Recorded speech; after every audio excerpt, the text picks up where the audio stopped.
Today I'm recording the meditation because I would like to send it to our dear friend who comes to our satsangs, Matthias, who just wrote me a beautiful, beautiful letter. And I would like to send this to him. And it's nice to hear these stories. One moment.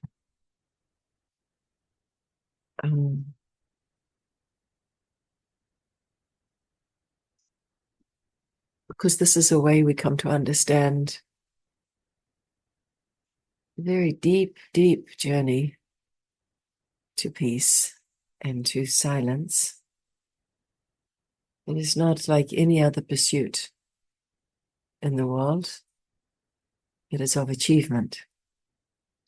Meditation is of peeling away, and that makes it extraordinarily unique.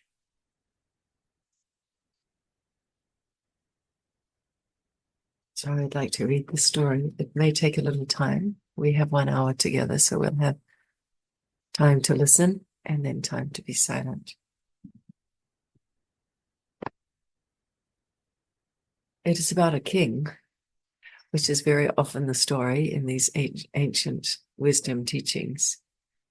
They used the symbol of a king because they didn't have parliamentary systems as we have now, committee meetings and all of that. They lived in the feudal times, sorry, not feudal. There were also feudal.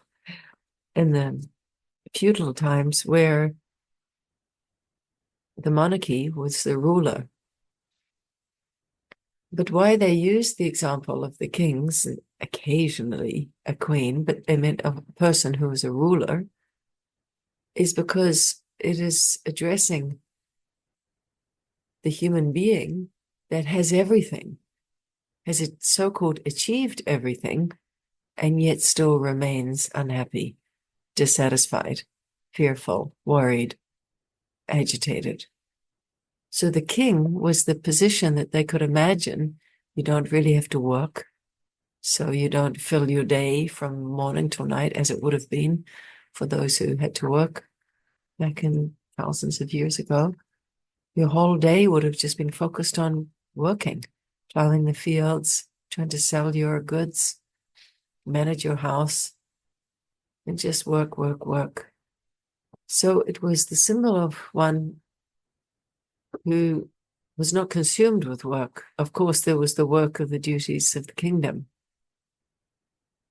but there was also a lot of time, as we have in our modern society. We all have work to do, but we also have time. And it's because of that time that sometimes human beings don't know what to do with that time. And they spend that time, rather than to be at peace, they spend that time worrying or gossiping or stirring up trouble in some way. So the king was a symbol of one who had time, who didn't have to work, who had a lot of wealth, so was not short of food or comforts. And yet they had this burning desire for more. They had the sense that they were not perfect. Although they had reached so-called the height of perfect human life or privileged human life, but they themselves did not feel free of fear, of worry, and of the anxieties that their position was facing.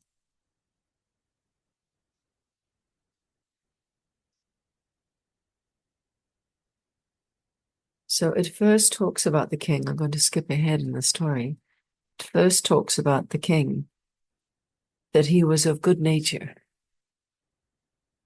He meant well, or he wanted well for his people. He was not a tyrannical ruler.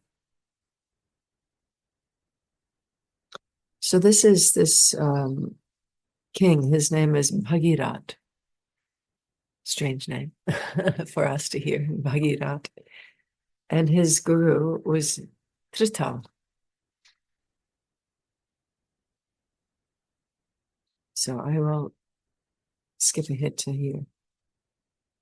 Trital said to Bhagirat, when you do not expect to find happiness outside of yourself, sorry, I missed out one word which was important there. When you do not expect to find real happiness outside of you, what does real mean? That which really reaches the soul and stays, not the happiness that just comes to the body, mind, and is fleeting. When you do not expect to find real happiness outside of you, you can reach the ocean of peace that lies inside.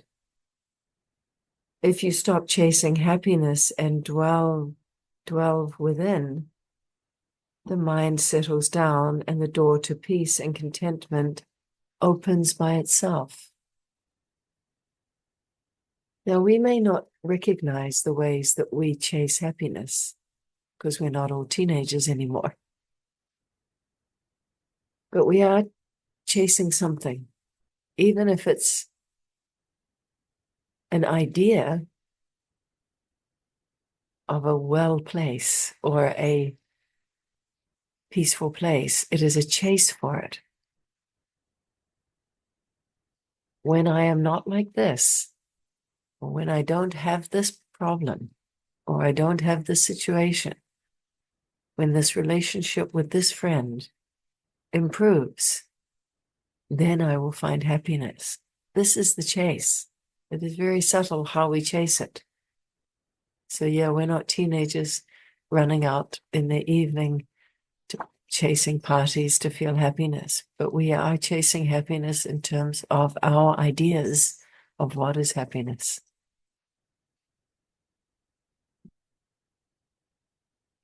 If you stop chasing after happiness and delve within, the mind settles down and the door to peace and contentment opens by itself. Even the happiness that we have in the idea of meditation, if we approach it as a kind of chase for it, we will be disappointed. Opens by itself. Furthermore, your questions and confusions about what should be done,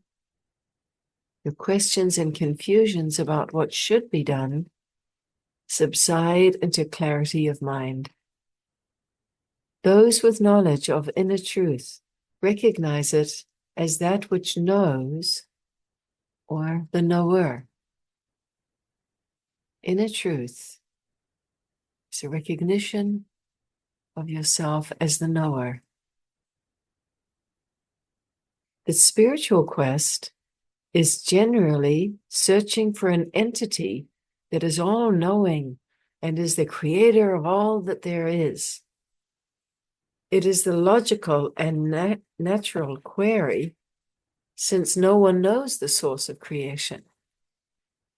Ideas and images of a higher power are created and given names, but these are man-made. I called them ideas before, chasing ideas, creating images of some higher power that will come and save us. That the meditation, something miraculous is going to happen. If it is through the logical framework of thinking, then it's the chase again. I am going to get it. And this is why I said that meditation is unique in that it is not a getting. It is a peeling away. It's a very, very sensitive process of disillusionment.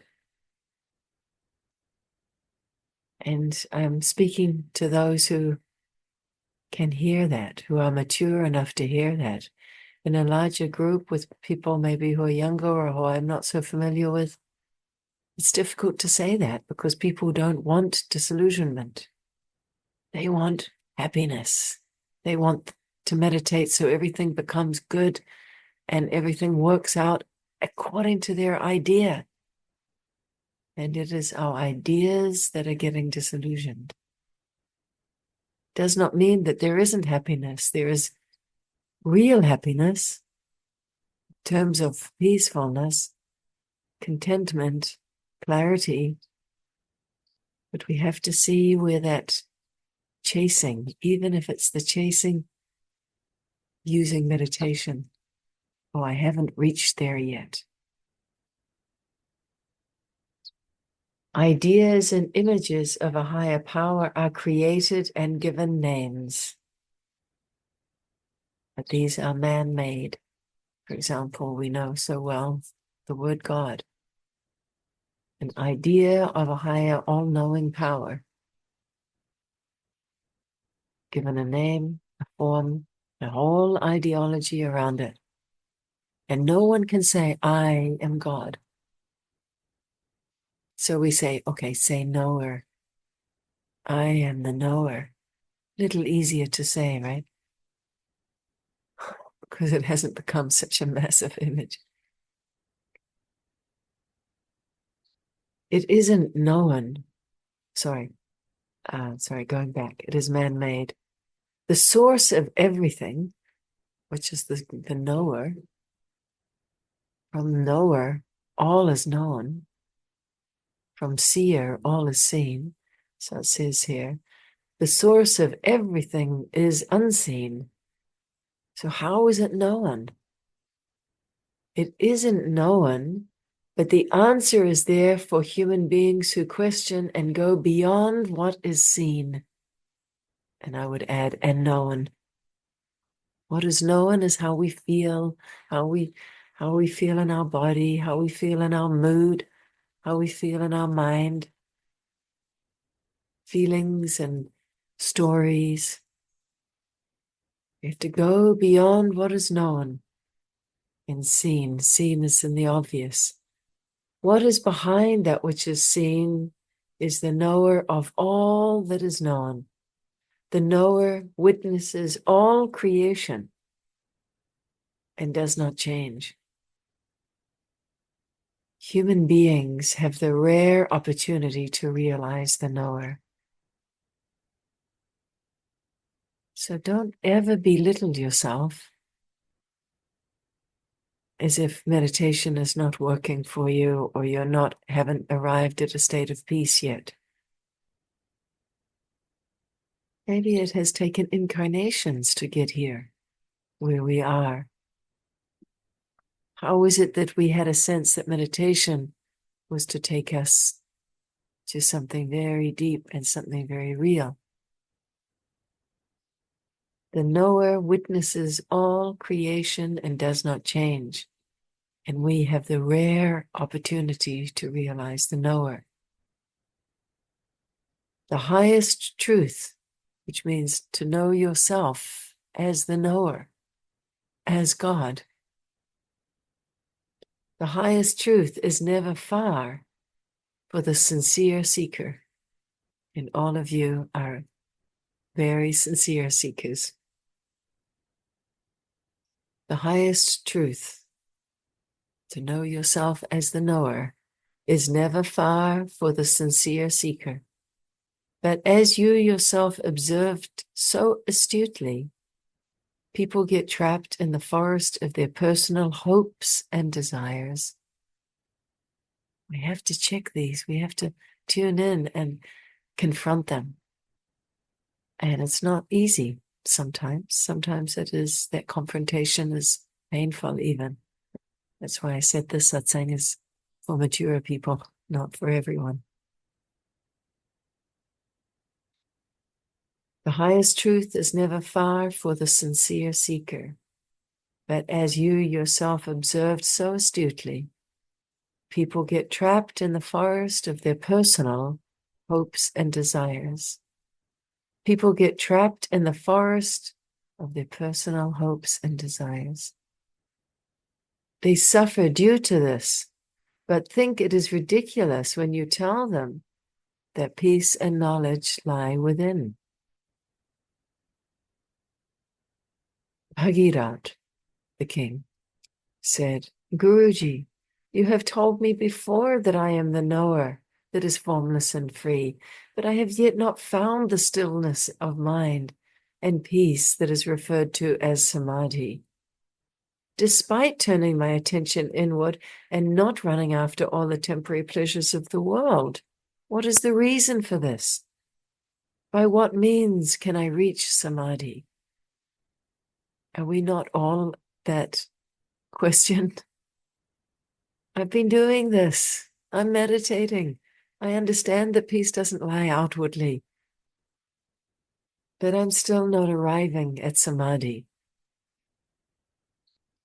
Trital, the Guru, says, it takes time to get out of the forest of mind with its preconceived ideas of truth and freedom. Preconceived ideas of truth and freedom. But once the door is open to the highest truth in the stillness of the mind, you just have to keep returning to that place. And that was what was so beautiful when our dear friend Matthias wrote to me, I have experienced deep peace, deep stillness. I can't maintain it. That's all our questions, or that's all our situation and predicament. So keep returning to that place. Don't condemn yourself that it cannot last. Just keep returning to that place. It is a practice. No expectations of the result. It is a practice.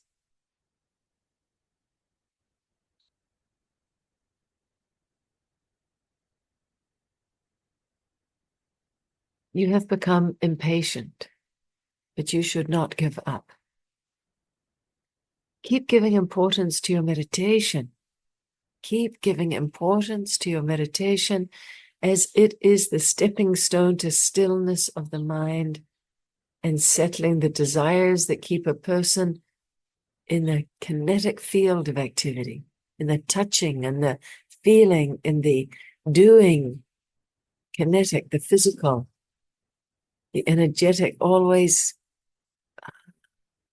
getting disturbed. You have to look at your life situations and accordingly, your expectations. If you're in a stressful job or if you're constantly with your mind, you can't just drop into a state of peace in a second. Keep giving importance to your meditation as it is the stepping stone to stillness of the mind and settling the desires that keep a person in the kinetic field of activity. Samadhi will come. And further to that, you will be established in enlightenment if your samadhi continues. Just continue with your meditation practice. Evenness of mind, which is another way to say samadhi, which is another way to say knower or knowing of the knower. Evenness of mind, knowing of the knower will give you great discretion in the situations that you have to face as a king. That means it will give you the ability to have discretion, to have wisdom, to know how to manage your life, to lead yourself out of troubles. As that enlightened king, as that helpful being to yourself, you will be the most special of leaders and you will do great good. Lastly, Bhagirat asked, like a tree that gets more and more layers on its trunk as time goes by, a person grows in age. The density of ego grows layer upon layer. A person says obstinately, I am this, and all the while not knowing their real truth. That is not a persona, that is not a profession, or a relation to someone. Isn't that beautiful how he describes this persona? I am this, as a mature tree with thick bark, layers upon layers. Year after year, this tree has become so hardened, so thick and solid with the persona, with the profession, with the relation to someone. And then he asks, how can I throw off this sticky egoism? I would say this thick, gnarly, bark-like egoism that makes me more and more fixed and identified with the temporary body and this illusory changing world. Thrital answered, just as I told you about practicing meditation in order to settle your mind and so reach a stillness of mind that is samadhi, the same will bring you the result you are hoping for.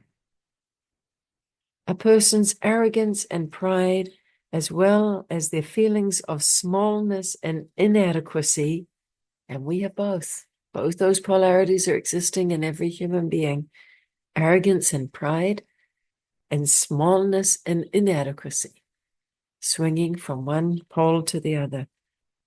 As you said, says Trital, build up layers upon layers due to not knowing the real truth, to not knowing yourself as the knower. Find yourself in samadhi. Find yourself, know yourself as the knower. And the rigidity of egoism will be subdued, and your struggles caused by that ego rigidity will fade away.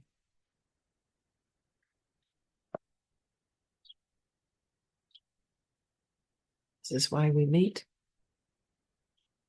to meditate and put emphasis on this very deep and challenging practice. I can only say, stay with it. I am so happy that even though I faced a lot of times when I wanted to walk away and I was feeling hopeless about meditation, taking me to any kind of still state or peaceful state. I am so deeply grateful that I stayed with it. Amaraman, Adaraman, Amaraman, Adaraman.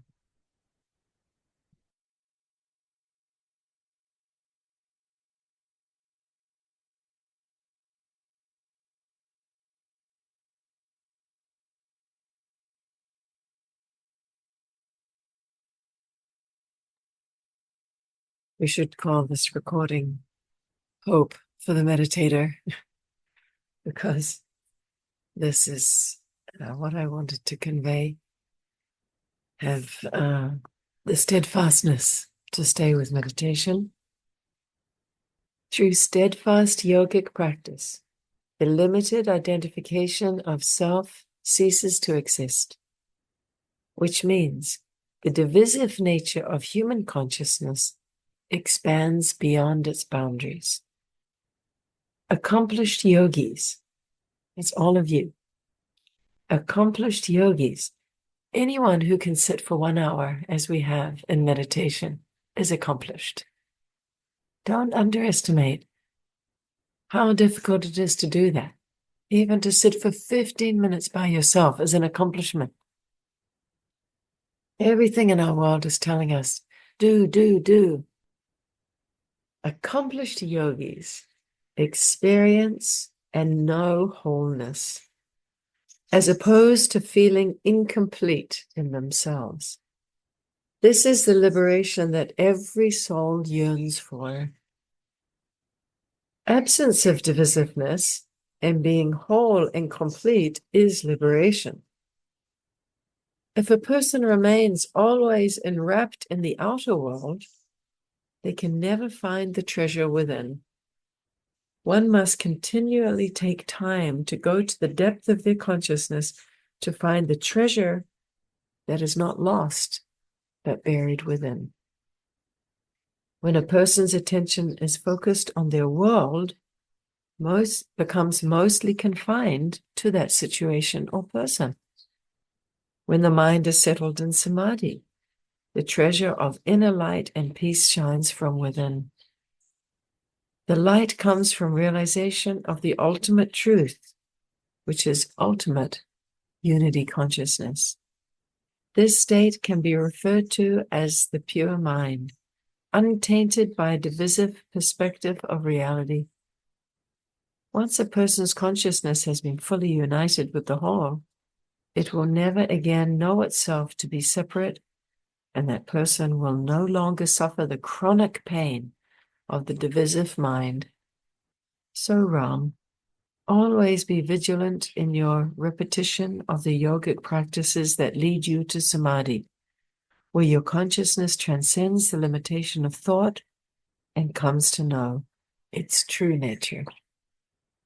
Amaram Hum, Madaram Hum, Amaram Hum, Madaram. Much love.